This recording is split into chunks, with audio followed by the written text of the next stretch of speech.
It's the Great Northern Sexcast, episode 38. Kelly Guest here with... Colleen Bertino. And who else is in the house? Michael Radke. Hey, we've got the trio back today. And Michael, I think it's really funny you switched your days because you were here on the last episode, the famous episode 11 of the Great Northern Sexcast. I think episode 39 is going to be another one of those where the downloads go completely through the roof because we have the triumphant return next week, Colleen, of Mrs. Sin. Yes, and I will be available for that one. I will not be out of town or whatever was going. Oh no, I think I was sick. But what the hell? Yeah. You just don't want to be ill when you have a guest. That's bad. Right. You don't. Yeah. Yes, exactly. And Michael had the pleasure of being in on that interview. So you, so selflessly, I might add, decided that you would switch with Miss Megan so that she could come. And quite honestly, I can't wait to see those two mix it up in a room. Because Megan's not exactly a shy wallflower either. No. So... Yeah, shy does not really particularly pay attention to most of the folks over at Fantasy Gifts, let me tell you. Yeah. I mean, not that people can't be private, but those are separate things. But no, shy, no. No, there is no shyness there. So, guys, speaking of that, what's going on right now? I mean, we are in a new month. Holy moly, it's freaking September.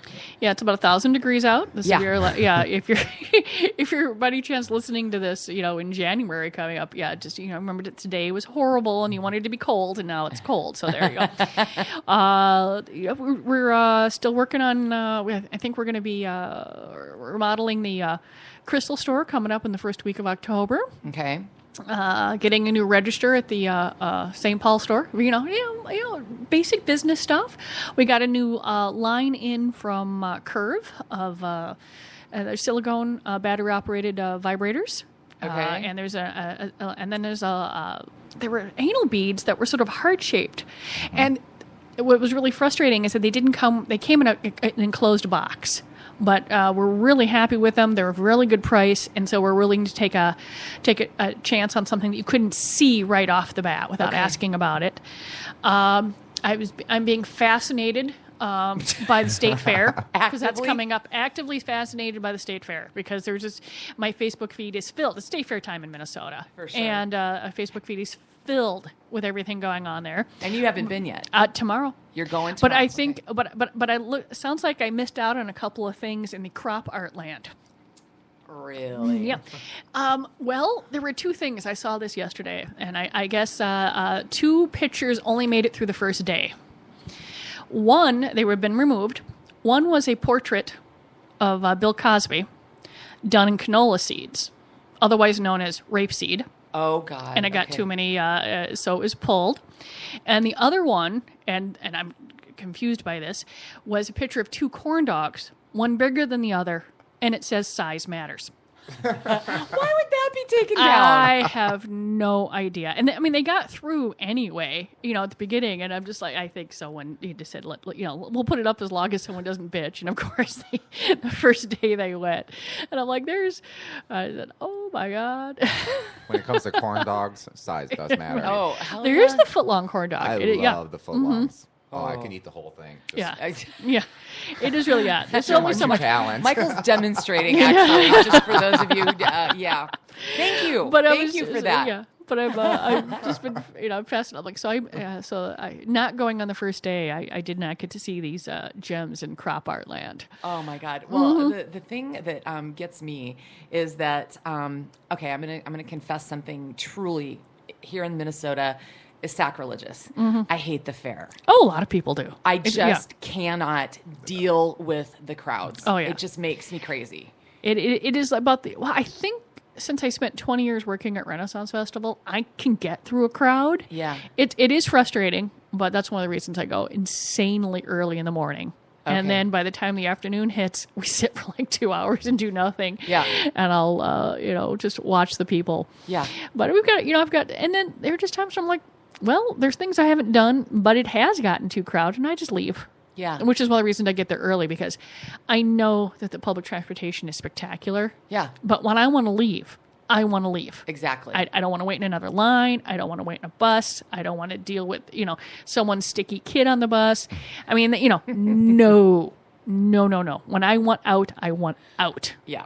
But if that means I've got to get my ass there at 6:30 in the morning, I will get my ass there at 6:30 in the morning. Well, I think it's funny because they every day on the TV newscast that they tell you how many people were there at the state fair. It cracks me up, and it's like, why don't they limit it? Well, I think it's the old misery loves company. It's like, let's cram as many of us in there. Ooh, I was there. I was there that day that there was 490 million people, and it was nuts to butts throughout the entire thing. It's like, what? It's like, please just shoot me. Now, if I could be Star Trek beamed in, Do what you want and get beamed out. Yeah, then I'm good. But I'm with you, Colleen. It's like, get me the F out of here. It's like, it's kind of one of those things. Yeah. And so last week, by the way, we just have to mention, if you didn't hear episode 37 with special guest Kim Ayers, and I don't even know, I mean, yes, she works for Topco, which is a major company in, wholesaler. We've been in business with them for instance. It's one of the first companies my dad found was Sure. Topco. Yeah. They've gone through a couple ownership changes, and they've got some really fun stuff out. And so she's been working them for quite a number of years. Yeah, but she's also a sex toy reviewer, and she's just. Yeah. And so she brought in the what was it, the twerking? We were calling it twerking butt, but it truly is it's a very high-end masturbator. It's there's Bluetooth enabled, it's app enabled. It's a fanny that really you can have fun with. Mm-hmm. You know what was funny? After you guys left, I think you guys we went straight into a lunch meeting, and I think I saw you guys. I think you went to we went around the corner to a restaurant, to hang out with Kim. Well, the only thing I was kind of taking an informal poll around the table, and the only thing that the biggest criticism people had of it, because they're like, hey, if that's what you're into, no big deal, but they didn't like the fact that it was small. And one of the guys said it looked like a small girl's butt, and we think they need to be bigger. Yeah, no. They are going to be making them bigger, but the thing is that when you're making a product like that, not that the mechanism inside isn't expensive, but that material, the cyber skin and all those things, it's insanely expensive. Really? Insanely. Yeah. If you want a really high quality product, just putting a couple of inches onto that thing could add $300-400 to the price. No kidding. It is really, really expensive. Yeah. Wow. Mm-hmm. There's a lot of factors in that. There are a lot of things that add the prices. Okay. Yeah. And so, but they are. Yeah. I think they are going to make it larger. They are going to put more ethnicities, and stuff like that. But it is the first, one out there. Okay. But yeah, no, we've run across a lot of things we just look at and go. It's a little. It is, especially when all the no hair on the thing went. I'm just like, okay, it does, this does not look like a grown woman. Yeah, but but back in the day, if you find a masturbator, you had all these pubic hairs and everything, and then it's like, I don't know, I was kind of disturbed by that. I'd rather just be hairless. It's also, harder to clean that too. Well, now it's not an issue because it's anything goes with that. Right. And it's so personal for us. I just want you to, speaking of anything goes, I did want you to mention, because you emailed this out the other day and I thought this was pretty cool. You put sort of a, I don't know, what would you call it? It's not a disclaimer, but for Facebook and all the different sites out there. Well, a lot of times, I sort of consider this in my personal stuff too, and I figure, my site, my rules. Yeah. And the same thing with my stores. But we had posted an item, and a lot of people can say, "Hey, it's not for me," or "This is going on." But if you're making shaming comments, Yep. I'm going to boot your ass right off my site. Okay. And Yeah. I know that sometimes I have that I may have said something stupid or done something where I'm like, was that the kindest thing I've ever done? When I'm trying to decide whether or not, things are going on. I know that we talked about sexual stuff, like people that like to be, certain things that we weren't sure how to deal with it. Yeah. But really, be kind and be responsible. I mean, if this particular item or book or thing or toy is not for you, you can either refrain from commenting on it or say, not for me, but or I'm confused by this or what's going through there. But to go, ew, ick, I can't, just. There was several comments that were discussed and sort of shame-based, which are different than not my thing, or I don't like your return policy, or, I mean, if someone was to make a comment about an employee that this person, I wasn't thrilled about the service, that's fine. if someone was to call one of my employees, a fat cunt, or something, then there's a difference. Yeah. And that's sort of, and I've had, and I've left up things that have said, when people have said something that's not, I'll try and respond to it if it's not the kindest thing towards us. But if it shows disgust for someone or is shaming someone, I've got a problem with that. And it's my page, my business, my site, my rules. Yeah. No, and that's and I thought about it, and I said, there was just something about this that just really hit me the wrong way. Yeah. I don't know. It was a gut reaction I had, and it went out there. And I think maybe it's because I was spending a lot of time that day dealing with. We're going to be working with Yelp. Unlike Google or Facebook or something like that, Yelp actually has human beings that you can talk to. Imagine that. Actual humans. Yes. I'm not paying for reviews. But I'm paying. Let's say that my hours are going to be changed on Labor Day. We're only going to be open daytime hours. I can shoot an email or call one person, and they'll change it in all 9, New Jersey stores. Cool. So believe me, that right there, it saves Megan and I a crap load of time. And that is worth everything.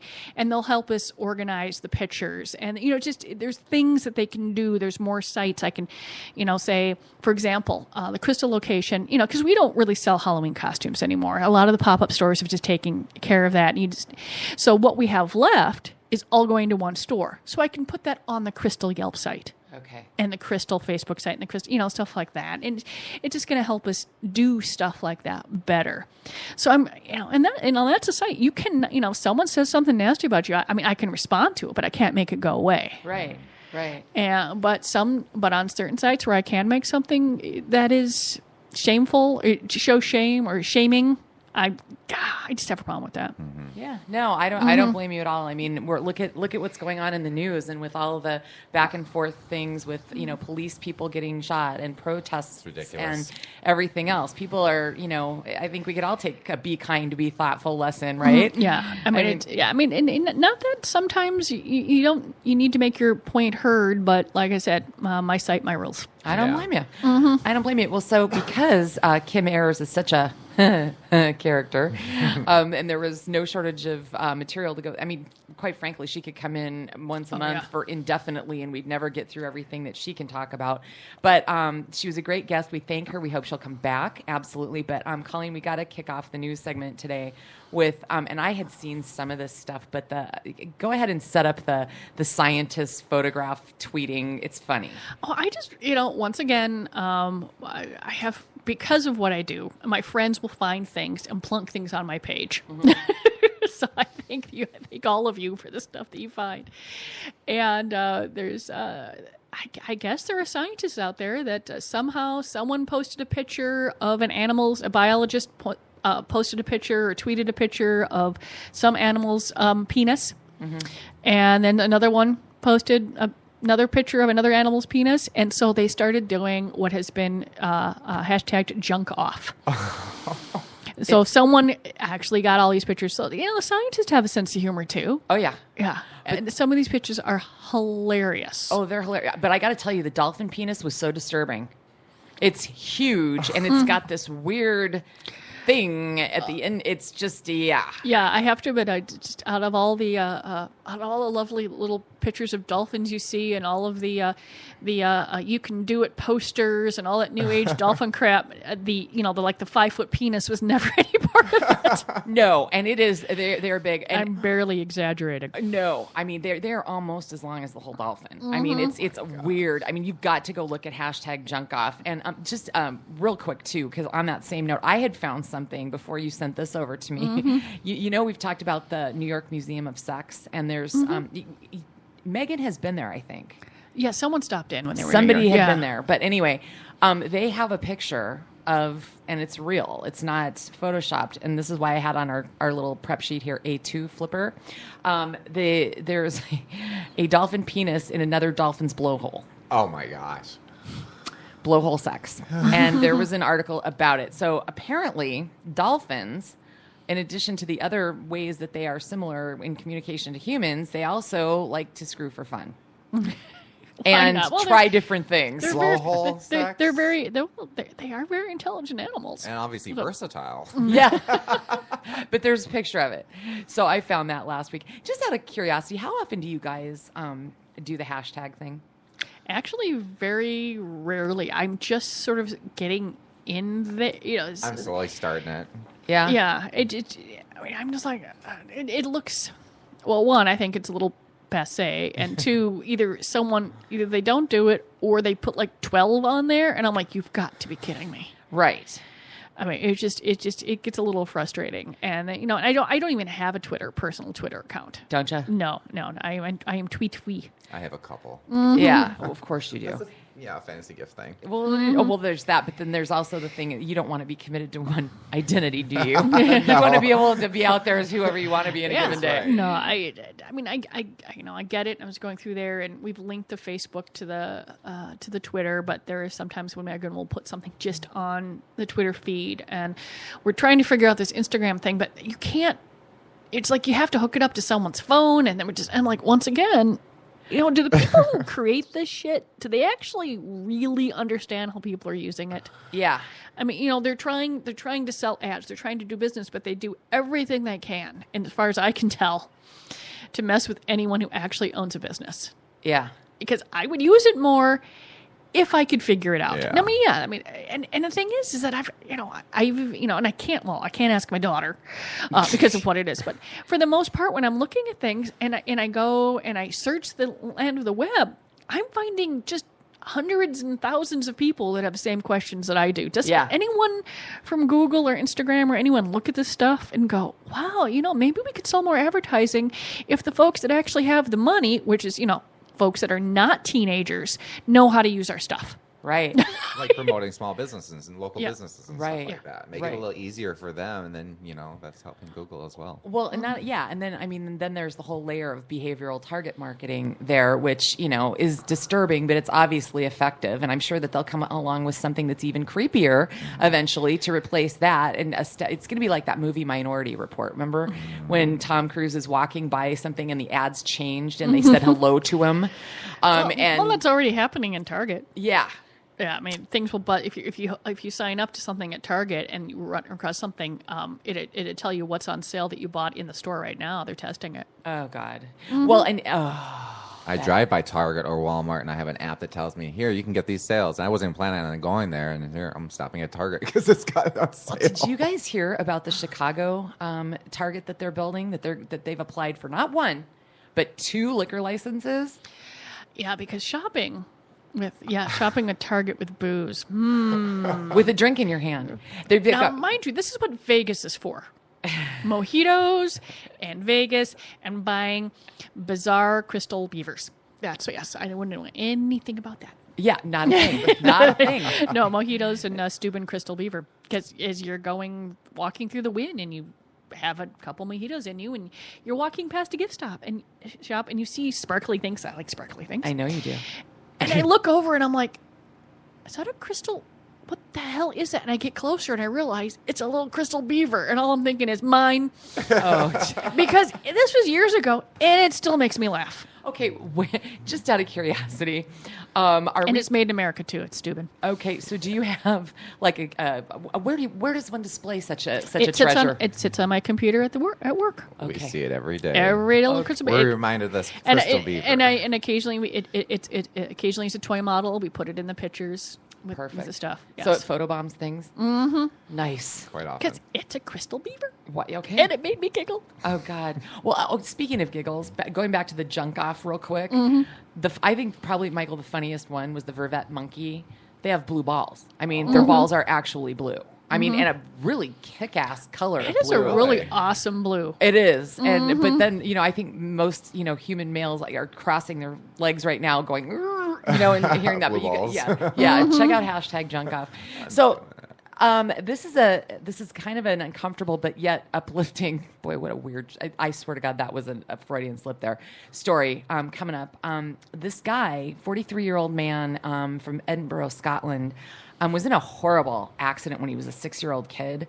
Got hit by a car and dragged, and it obliterated his genitals. And he has not had them until now, where they fitted him with an 8-inch bionic penis. Okay, so this really actually happened. The way that it works, there's a button on the scrotum, and he can inflate it, and there's fluids from an implant in his belly. And so he says, here's a quote, I love this, and I can picture this with the accent, right? When you want a bit of action, you press the on button. And when you are finished, you press another button. It takes seconds. So here's a guy, and he says, some ladies might want to try it out. And he's like taking comers right now, which is another Freudian slip. But anyway, he literally was on a TV show, and he's the second person. There was actually a penis transplant in there's a South gentleman, Africa. yes. And he's actually expecting a child. So it worked that well, guys. Nice. But anyway, the bionic penises. And so any comments with stuff you have on the shelf right now? I'm just trying to figure out, if they're going to, sell them separately, because I mean, we have those. They're just not you just need usually a harness to attach them. He's probably done that. Yeah. I bet. But this really has to do with him. So I don't know. I thought that was kind of an interesting story. That's got to be one of the most up there with the brain, weird body parts to try to work with. As far as, because it's so temperamental, right? No offense to the men, right? Michael's looking at me like, no. Well, because with any human, I mean, you lose a part, and you're not going to feel whole. And you can work around that, and people do that. But in general, there's something, missing, and people do that. But very few people, if they lose an arm, don't try and have some sort of prosthetic. Or a leg, or if you lose an eye, you breast cancer, you try and get surgery to put it, to put it back. You try and make yourself, as functional as possible. Yeah. So why not a penis? Yeah. Right. Yeah. No, it's just as important as everything else. Right. And hopefully it'll be interesting to see how he does, following up. But the idea that they can now transplant is pretty cool. But this is another complete different option.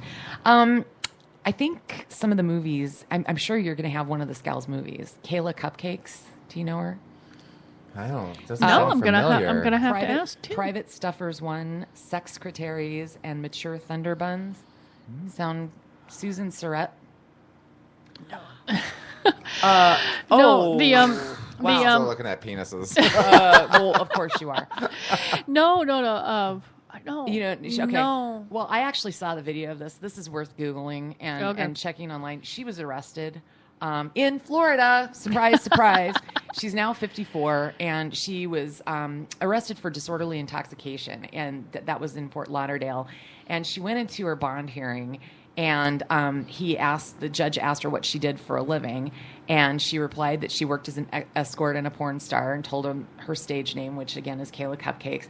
And she then went on to share the fact that she felt she had been brutalized by police, and proceeded to lift up her shirt and flash the judge to show these alleged marks. So basically, you got an eye full of boobs right in there.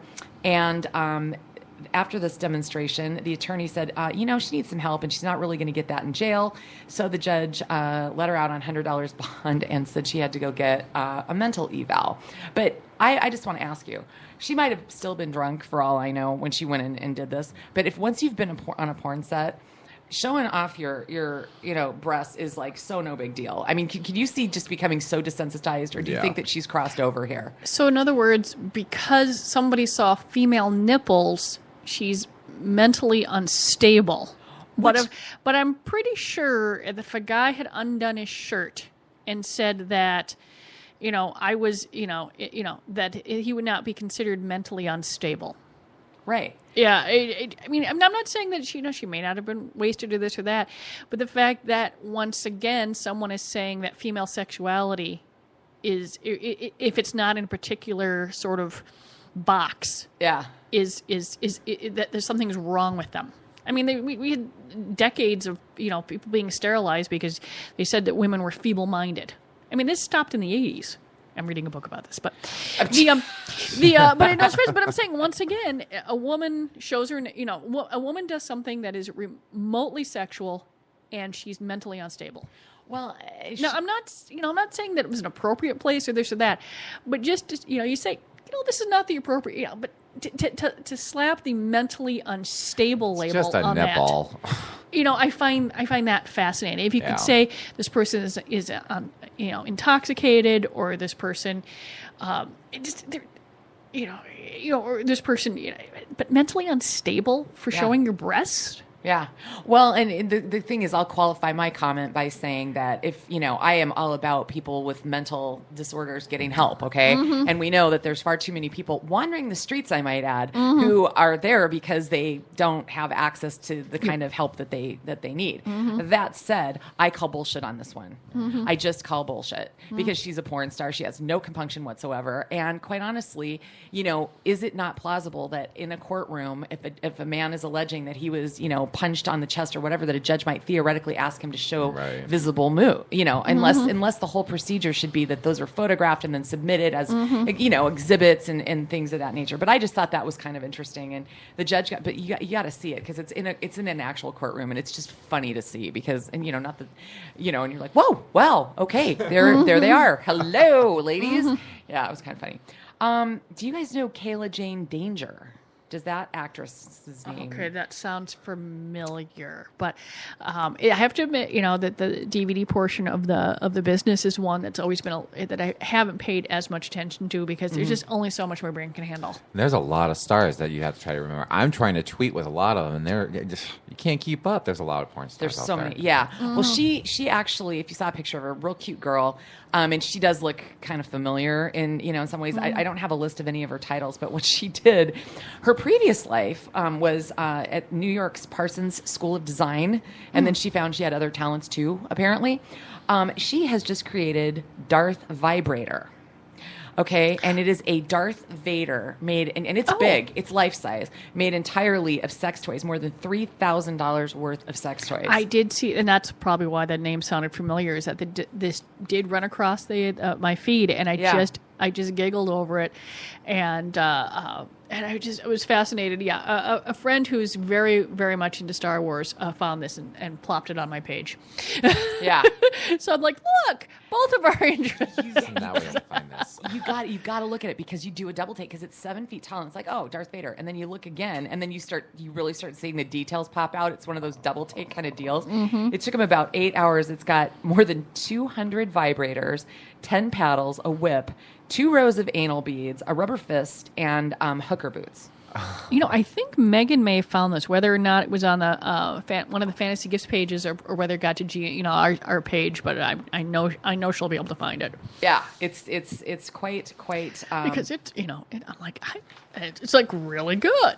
it's really kind of impressive. So guys, there's an interesting. I got to find this here. There was something that came out about condoms. Here it is. The condom study that I just thought was worth mentioning here because this topic comes up, all the time on the show, and everybody's all about safety here, but we know that there's a lot of personal preference. And one of the biggest reasons, Michael, you can speak to this, a lot of guys that refuse to or, whatever, is because they claim that it can kill their erection. And you can comment on that if you want to, whether or not you are of that opinion. But there was a survey of nearly 500, this was done with heterosexual men between the ages of 18 and 24, so the age of getting busy for guys, right? Yeah. And they finally had to admit that nope, in fact, no effect on the performance whatsoever. And that was 38% said for sure no. And then the rest of them, 38%, rather, the same number, really had to admit that it had to do with the application process. That's putting them on. Yeah. It is kind of awkward, It's like you got to stop everything and, slip on a condom and stuff. Yeah, they're just putting that on. And then if I remember, it's the same stuff they got through there. Once they finally got through everything, they realized the folks who had other problems other than the condom. Mm-hmm. They like to blame the condom. That's just part of the issue. Yeah. Mm-hmm. So interesting. They did a paper. This came out of Britain, I'm pretty sure. And the quote was, men who first experience loss of erection when they use condoms might worry about difficulty experiencing erections more generally and hence be more vulnerable. So once again, it's head game, But I just thought that was an interesting paper because I think that I don't know. I mean, you have a teenager, and I don't know at what phase. I mean, I know that you're pretty open, and you do not like to couch things in cutesy names and things like that. But it's like, having this conversation and maybe giving some, how do you say, ammunition, if you will, to counteract that. Should your teenage... Yeah, I don't. I know that that she's had some classes. Okay. And I She know knows how to that put one on a banana. They We know put that. one on a banana, and they did all that sort of stuff. And it's really funny because every now and then I've shown her a couple of things that are age appropriate, and she just looks at it and goes, "Why is this a thing? Why would you?" I mean, you should, And I know I have friends that have older children, that are they're in first or second year of college, or older in high school and stuff like that, and they're. Okay, they're my friends, so they're most of them are not prudes about stuff, so they're talking to their kids too. But the kids are very matter of fact about this. It's just something that you do. Yeah. I mean, it is not a thing. Yeah. It just is. Yeah.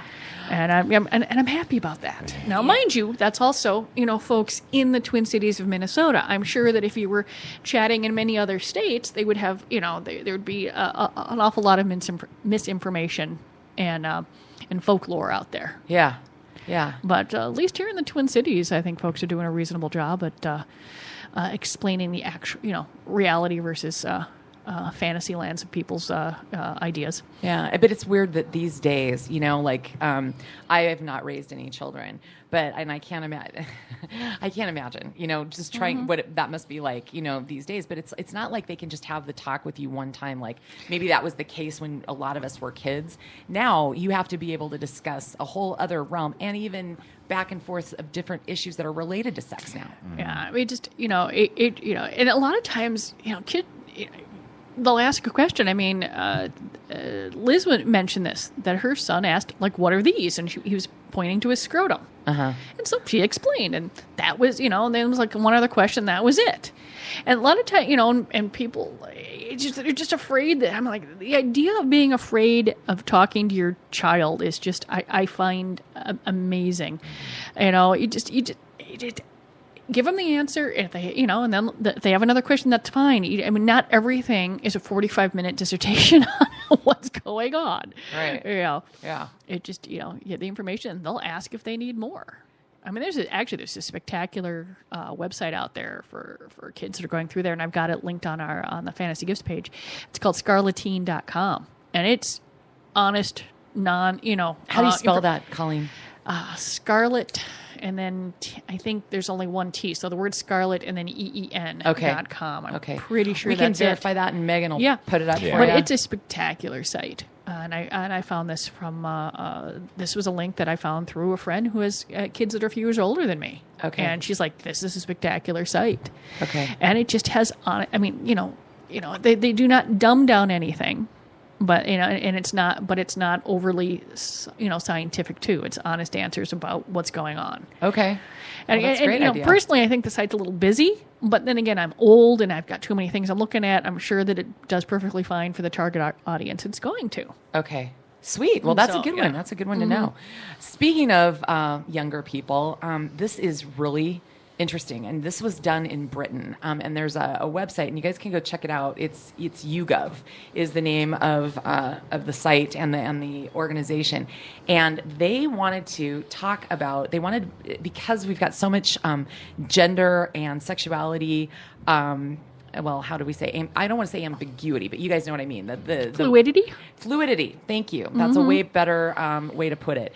I was really shocked about this. 1 in 2 18 to 24-year-olds do not identify as exclusively heterosexual. Okay? So this is really interesting. Now, their counterparts that are older, 72% do. But they are far more likely to say, well, I'm not entirely sure. And then they go into homosexual and bisexual responses, but they're not even saying that. 46% of those 18 to 24-year-olds, they're not even claiming to be bisexual or anything else. They're just saying, no, I wouldn't call myself completely exclusively hetero. How interesting is that? That is really interesting. I think it's because they actually have more than likely, it's an idea that went through the majority of human beings' minds, but someone didn't have a vocabulary for it or an outlet for it or to understand what's going on. The amount of times I hear from people, when you ask, when did you come out or when did you know that you were transgender? I mean, these humans, you can say, know when they're like 4 or 5 years old, but they don't have the vocabulary for it. Yeah. And they don't know that other people like them exist. Yeah. And I think it's handy to know that you're not in a rigid box over what's going on. And I think most folks are going to find themselves somewhere on the scale, and they're getting that, and that's where they probably stay for the majority of their lives. And I believe that's where the Q comes from in the LGBTQ, TQ. Now it's questioning, Yeah. It's like, and you're so young, I wouldn't commit to one anyways. When I was younger, I wanted to try both, see what I want to spend the rest of my life doing. And I think that's the best thing to do. Figure out what you want to do because you need to be happy with your decision. Yeah. Mm-hmm. Yeah. Well, they used the Kinsey scale here. So a lot of these people identified between 1 and 5, which is a number that they have you pick, and there's descriptions. But that's not either exclusively heterosexual nor exclusively gay. The number 6 is exclusively homosexual, and that was only 6%. But there's just a huge number of people that fell in the middle. And I like the comment, or it's interesting rather, from one of the researchers that worked on the study. He said, I don't think these numbers show a drastic rise in the number of gay, lesbian, and bisexual people. However, it seems to show that young people are less quick to rule out the idea as inconceivable, which is interesting. And they may be more prone to experiment, even if they know they're more suited to heterosexuality. At least the idea of it doesn't shock them or strike them as out of bounds. Still keeping an open mind. Yeah, which is handy too, because if they're open-minded about themselves, they're going to be open-minded about others. Right. And I think that's where it helps, where they can put themselves in the mindset of somebody else. And that's what's helping younger kids come out of the closet. They're finding out that it's not a shameful thing. Yep. And hopefully suicide rates will start dropping. I hope, now knowing people are, and bullying rates, because if you can identify with someone else, then then you'll be more comfortable and you're more accepted. Yep. And that's what it's about. Younger kids need to be accepted. They feel acceptance, and you don't want to be bullied for your friend because of how you feel. Well, yeah. So you're going to hide, and then you're going to be miserable. Exactly. And I think we've all known one or more people who either never came out or came out so late in their lives. I remember years ago, a guy who had raised 3 children and been married, and finally in his late 40s, early 50s, said, nope, I'm done. And he came out and then probably lived as his true identity for maybe a decade and then passed away of AIDS, which just sucked. And I missed him, but the whole thing just bummed me out. Yeah. No, I've actually, this past weekend, or whatever, I semi-binged watched because there was, breaks in the, is it Grace and Frankie? Frankie and Grace, whichever one it is on Hulu. With Lily Tomlin. Lily Tomlin and Jane Fonda and Martin Sheen and the other guy. Oh, yeah. About the 2 law partners that decide that they want to be together. And, these are folks in their 70s. How many episodes is this? I think there's 13 episodes. And I think it they're pretty coming good? back here, and I really enjoyed it. Okay. I got teary-eyed a few times. Okay. And then and I thought the characters were really good. I was less... The kids got a little annoying at the beginning, but then I'm getting in because they've got grown adult children in it, and they're all dealing with it, and it's really fascinating, and it's also nice to see non-perfect people act. These are people in their 70s. Yeah. And they've got nice, fun roles here, and they're going through there. Yeah, there's a lot of actor power in that group. Actually, this past couple of weeks, I finally got on the Amy Schumer bandwagon. I'm way, way late to the party on that one, and I was fascinated by how many of the sex toys that we carry that I found in the episodes. Oh my God! Oh, no kidding. And I'm like, which one? Oh my God, that's a Tantus. And I'm looking through there, and I'm like, I think I recognize that rabbit. I mean, she's not shy about the sex toys and sexuality in her performances. That's awesome. It is fat. I'm like, I am so late to this party, but I love it. Oh, speaking of that, doesn't it bug? I think we've all had, anybody who's ever surfed the web and clicked on articles that looked like they were going to be interesting has had that major letdown when you click on it. Well, there was a sex toy one that I was looking at over the weekend. oh, the best 13 best ever sex toys. I'm expecting a Kim Ayers-esque review and why, whatever. All it was pictures and prices. And it was an article. It wasn't an ad, you guys. It was an actual, somebody posted it. And I'm like, well, that's the dumbest thing I've ever seen in my life. And it was, I hate feeling robbed. It's like, give me something. And, Right. And then I'll watch your ads and whatever. Sounds like you just gave them your email address. Thanks, You're now Michael. signed up. Great. A couple of the reasons why we might want to fantasize, guys, just a quick note. So fantasy gifts. Tell me, agree, disagree. Fostering creativity. Oh, of course. I mean, that's the whole point of it. Yep. And getting to know yourself. Would you guys say that you've ever learned anything interesting about yourself through fantasies, sexual fantasies specifically? I don't know. Maybe. I think if you actually get brave enough to share something, then you learn to trust the person you're with more. And so you trust your relationship, you trust you. I can see that when you're talking with someone or a fantasy, that's going through there. And, just getting to know someone well enough that you're comfortable to share this. So you learn a lot about, like, hey, I think I really like this person. I'm willing to talk to them. Are you guys both advocates of sharing your fantasies? Certain ones. So yeah, no, what I'm saying is because they're not everything. Some things are just for you. Yeah. And I'm perfectly fine with that too. And I that's what I find interesting about, folks that can in fact just put it all out there. I'm like, just some personalities, or some people are more private than others. Yeah. And so it just, and I mean, there are people that share things with me, not about sex or there's life that's going through there. And I find, and I know they haven't shared with others, and I'm very honored that they'll share that with me. But I'm sure they haven't shared everything with me because there's just certain people that you're going through there. And I can see that with, your personal sexual fantasies. Sometimes you just, you got a little something for yourself. Yeah. And that could change your life forever. If you decided to partake in a certain fantasy, it could be a life-changing thing for the good or for the bad. And I'm always afraid it's going to go for the bad. If I try this fantasy, I might not be married tomorrow. Yeah. The fantasy equivalent of Chicken Little, Michael? Yeah. Yes. Well, that's it. Because I'm like, okay, I've got a fantasy and it works in my head. And if I go out there, then that means I have to work to get another one. Yeah, this one's mine. I have to admit, there's a lazy, there could be a lazy factor there too. That, hey, this works in my head, and I'm just, it does what it's supposed to do. Because I never know where the stuff is going to go. There's just a lot of times you're like, I know, I'm done thinking. I mean, I like this one. This is a good one. I'll keep. Well, this is kind of speaks to you, Michael. And They said a mental holding space. It's a safe place. It's just yours, and you can just hang on to it and just keep it there. So I guess it's another one of those kind of anything goes sort of deals. But I did not want. I've run across this more. I think I want to ask Mrs. Sin that because I'm like, when you are someone that's willing to really put your sexuality out there. Are there fantasies that she hasn't found someone to share it with yet? Remind me. We got to ask that. We got to everybody make a mental note. Okay, we will do that. So, and let me just invite people right now too.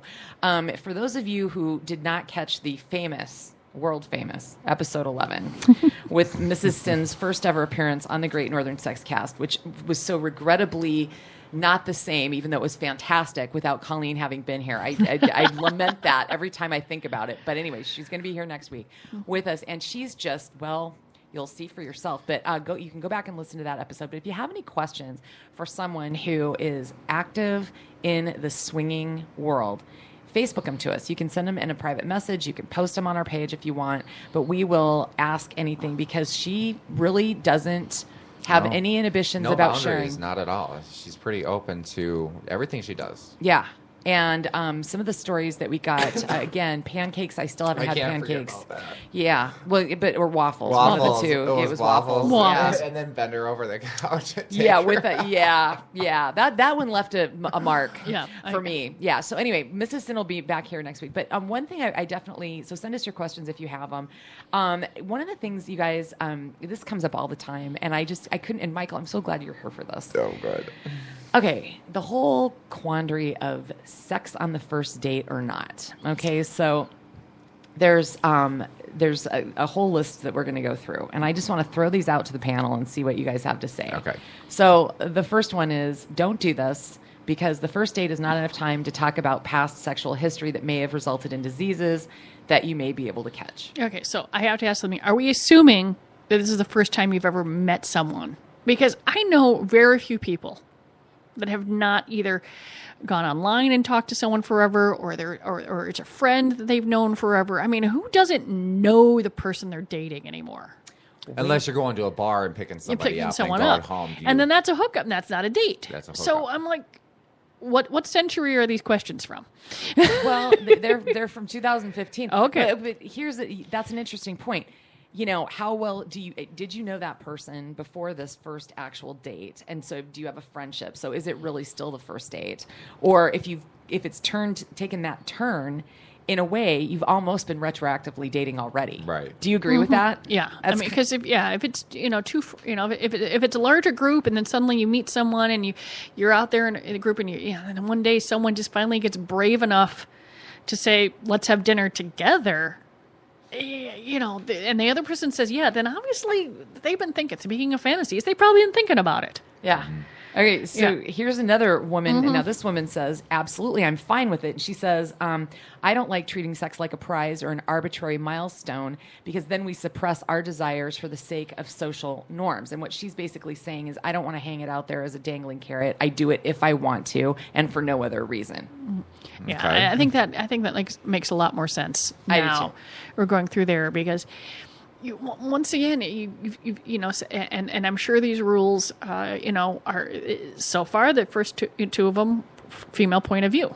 Mm-hmm. Once again, as the guy, I don't know, that always pisses me off.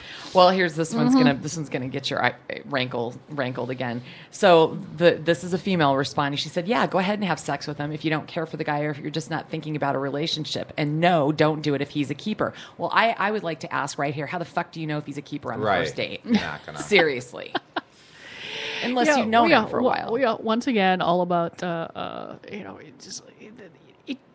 sex just is.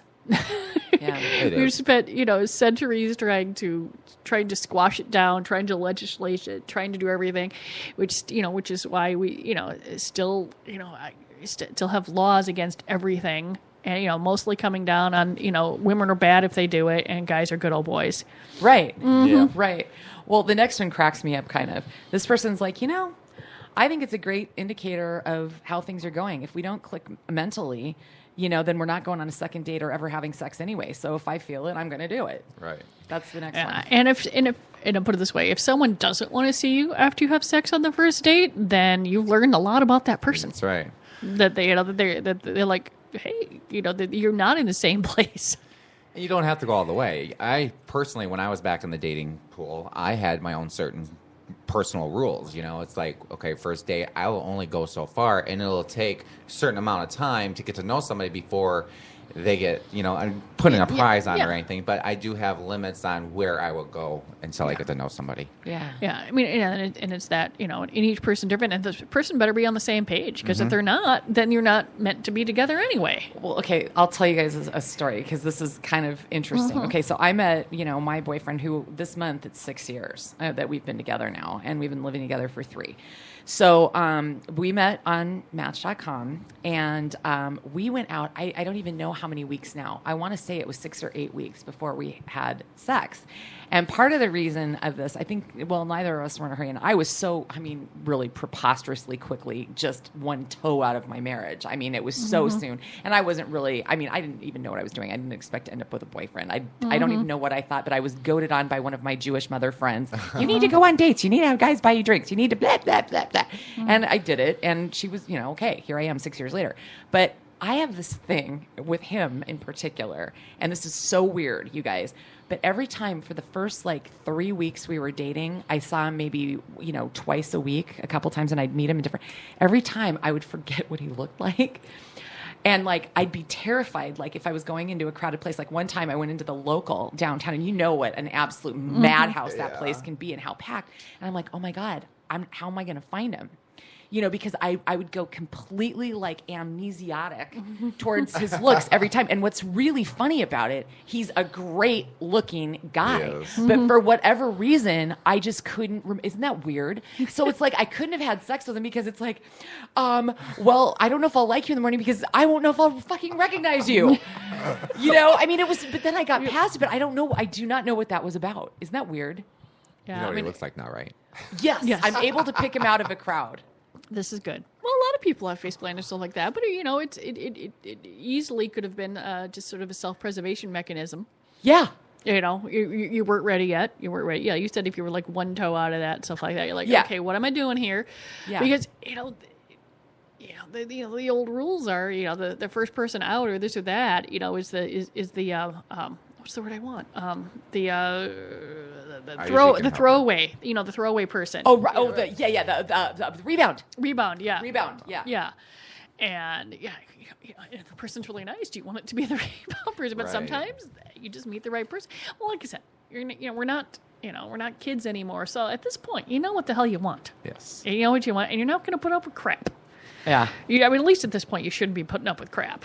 Oh, no. Yeah. No. No. You know exactly what the hell I want. I'll just run through a few more of these. You guys can either ding, ding, ding or on them, okay? Knowing, this one cracks me up. Knowing somebody's favorite meal or band on a first date isn't enough for me to sleep with them.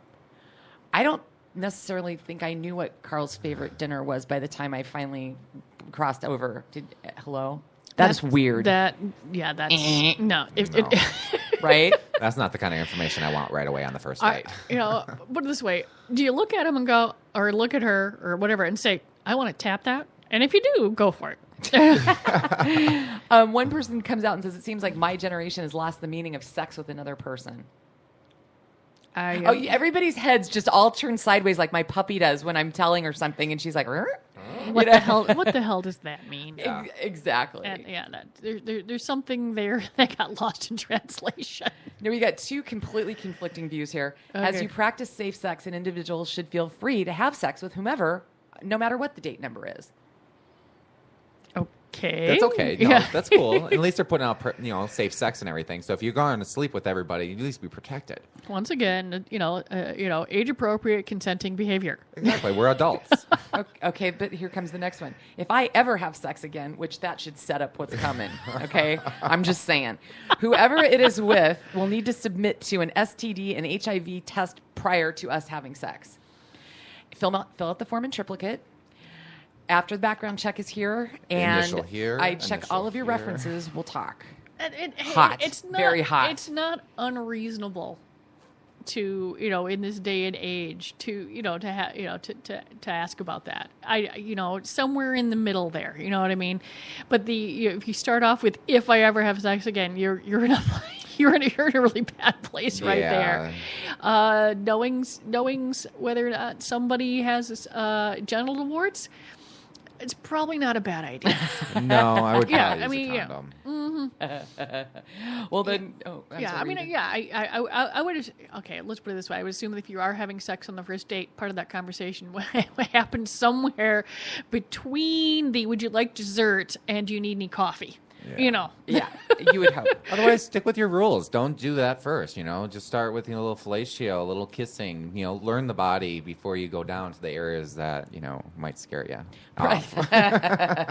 Well, and it's just so funny because you throw this out and you're going to get all these different responses, but then you get this one, and this one always to me smacks of religious infused residual guilt, which is I think it gives very little pleasure compared to having sex with someone you have feelings for. Oh, I mean, I'm sorry, but I've had one or two of those little flingoids in my life, and didn't suck. Didn't suck. No, it's you can certainly have sex without love, and it can be really good sex. Yeah. I agree. Yeah. That's all. Yeah, that's all there is. The fact that it's that someone isn't. Hey, it's really fun to have sex with someone you love, but it can be really fun to, Especially anonymous sex can be kind of exciting, But you wouldn't know. I don't know nothing about no, that. I don't either. Some of the other comments, this one person weighs in and says, I'd been dating a guy for a few months before the first time, and then we did it, and it was bad and weird. And now you're stuck. Now you have to go, oh, I mean, I'm sorry, but there's an argument there that maybe we should have checked the merchandise. You should get a look at the There's goods. probably an argument over the fact that if it's awkward, you're not really talking. Right. Mm-hmm. It's key to Just communication. going through there, because if you waited that long, did someone just arbitrarily say it's been 3.5 months and we've gone out 17 times, and so we might as well get this over with without. If you've gone 3.5 months without having sex, I'm hoping at one point there was a conversation about whether you're having sex or not. Can you imagine having an arranged marriage and not seeing it until your wedding and you're married? I'm glad that's out of style. Did any of you guys see that show though, Married at First Sight? I heard about it, and it was one of the most appalling concepts. I mean, one, I don't have cable anymore because I just can't deal with that crap. But no. I watched it. It was like a train wreck. I couldn't stop staring at it. Yeah. And, there's an interest. I mean, it was interesting. I mean, they called the whole thing a social experiment, right? Well, so they had these 3 couples, and 2 of the 3 at the end of the season that I just saw, I think it was, the second season of it, I'm pretty sure. 2 of them stayed together for the foreseeable future, at least. One pair started out like you thought these were going to be the lovebirds of the crew, and they just ended up basically fucking hating each other.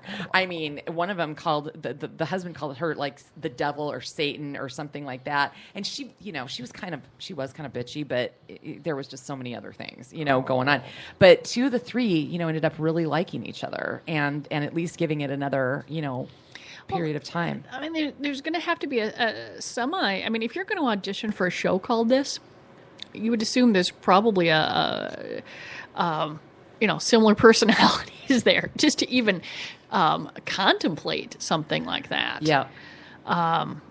But that, no. That's But just, for airing and for ratings, they're going to put complete opposites together just to get some action. I can't imagine what the layers of legal protection for the producers and everybody, how thick that must have been, because they do have to technically get a legal, divorce, because it was, you're legally married. Yeah. But I mean, there was, they used a sociologist, a psychologist, there was a spiritual advisor, and I think there was a 4th expert in there. Was a financial advisor in there somewhere? No, I hope. No. And you know what? That's funny. One of the couples that didn't, the couple I should say that didn't make it, money was an issue, because she made a lot of money. She's got like a big hoo-ha career, and his career is a admirable one. He's an ER nurse, but she was more prosperous, and that became a thing. What would they do with it as a prenup? Wouldn't that be part of the whole legal aspect? I would have to think that they would have, because why would you go give half of your son? But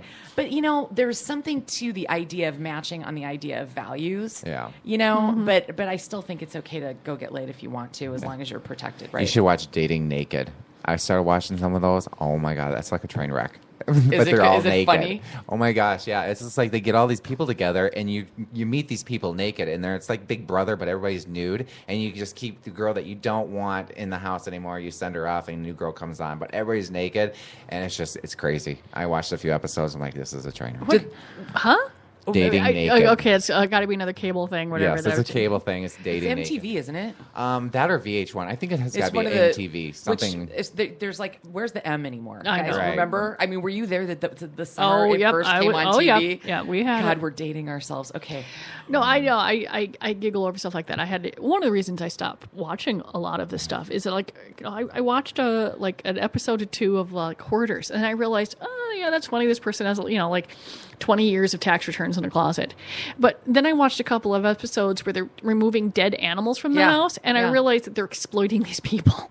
Yeah. And I was unable to watch that anymore. Or the folks that I'm like, I cannot take personally, and I know some people just need to sit back and watch other people and realize that their life isn't so bad.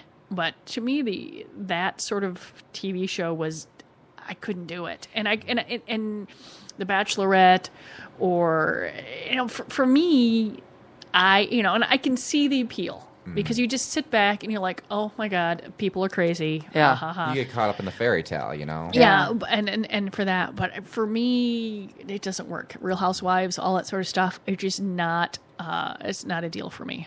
I don't find that interesting at all. Michael. That's why she got to get rid of cable. I will not get rid of cable. I need and certain reality shows. If they're stupid, I'm not going to. I've been watching RuPaul. Oh my God, and Drag You. Well, from what I funny. understand, like hilarious. I used to watch Project Runway because it used to be about the fashion, and then towards the end, it was about them manipulating the film to watch the contestants bitch about each other. Mm-hmm. When it was actually about competition, it was really fascinating.